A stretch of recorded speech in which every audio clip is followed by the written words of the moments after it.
Halo semuanya, kembali lagi bersama saya Johan di Juna Trading ID. Jadi pada kesempatan video kali ini saya akan coba bahas kembali untuk update dari pergerakan XOUSD ya. Jadi memang untuk hari ini, untuk kemarin itu saya tidak sempat untuk update channel Telegram karena memang ada kegiatan lain.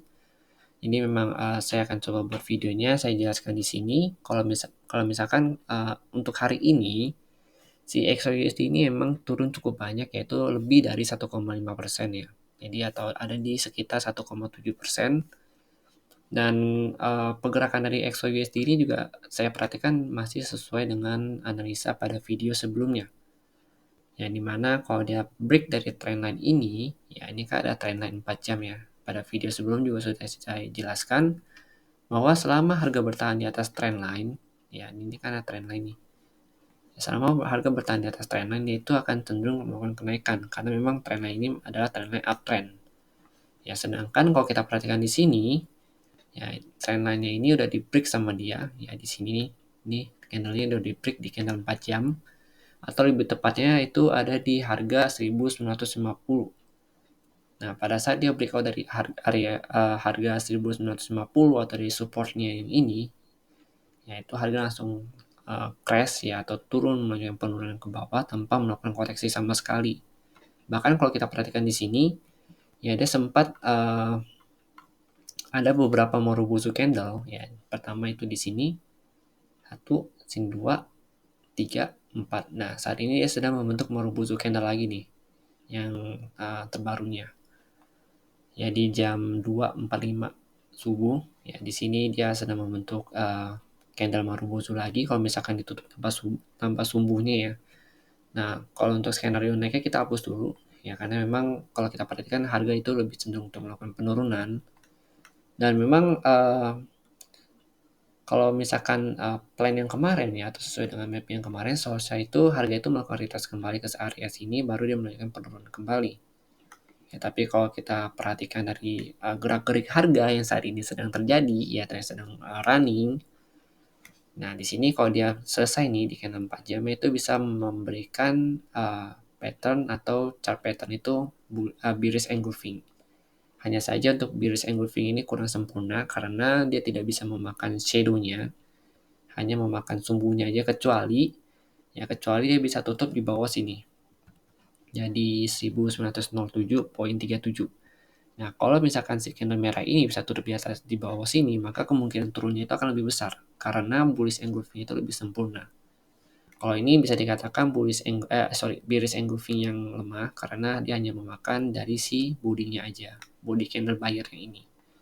Dan ini bisa kita kategorikan juga sebagai order block ya di sini.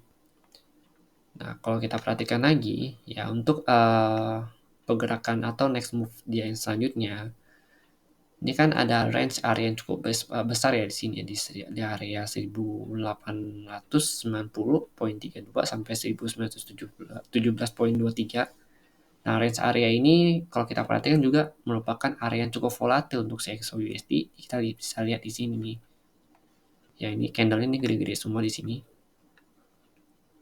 Ya, beda dengan di luar area ini nih. Biasanya dia tuh candle kecil-kecil ya. Sedangkan kalau untuk yang di area dalam ini, yang di dalam box-boxnya ini nih, yaitu dia cenderung lebih besar, menandakan bahwa area ini memiliki volatilitas yang lebih besar dibanding dengan area-area yang lain. Dan kalau kita perhatikan untuk next demand-nya dia, ya untuk next demand-nya itu ada di sini. Di harga 1845 ya. Sampai 1855.97.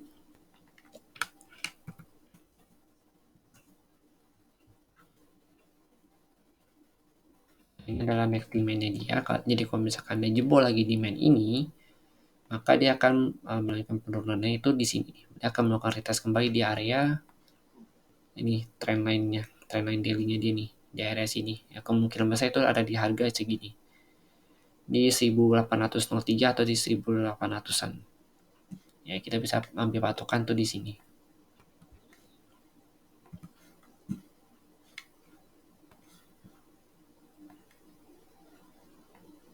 Nah, nanti kalau dia jebol ini, kalau misalkan dia melakukan penurunan ya tanpa melakukan retest sama sekali, ya karena memang kalau kita perhatikan XOUSD kalau dia udah menyentuh area 2000 ya atau sudah menyentuh area-area atas sini tuh, dia itu kalau misalkan mau crash ya atau mau terjun, itu dia benar-benar uh, turun tanpa melakukan retest sama sekali. Ya.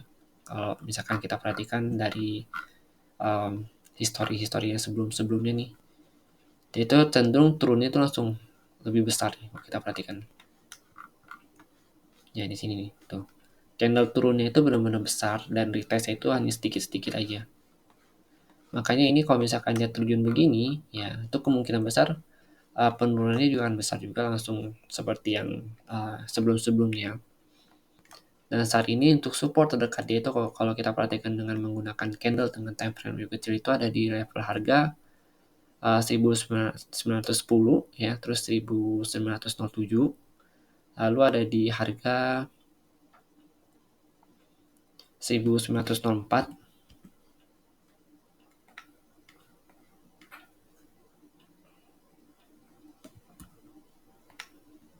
ya, pas di sini nih di supportnya nih. Lalu terakhir itu ada di sini di 1902. Nah, jadi ini emang untuk support dekat-dekatnya ini kalau kita menggunakan time frame yang lebih kecil. Jadi kalian bisa catat support ini supaya kalau misalkan dia sudah berada di harga sini tuh biasanya itu dia akan cenderung untuk naik turun di area-area sini. Nah itu bisa digunakan untuk scalping juga. Kalau untuk resisten atasnya itu ya kalau kita perhatikan memang dengan menggunakan time frame yang lebih kecil ini ya seperti yang time frame 30 menit ini bisa di area sini 1923. Lalu ini height yang sebelumnya nih di 1930 ya, height yang ini nih. Ini penting juga karena kalau ada jebol dari height yang ini, maka ada kemungkinan besar dia untuk melanjutkan kenaikannya ke atas lagi.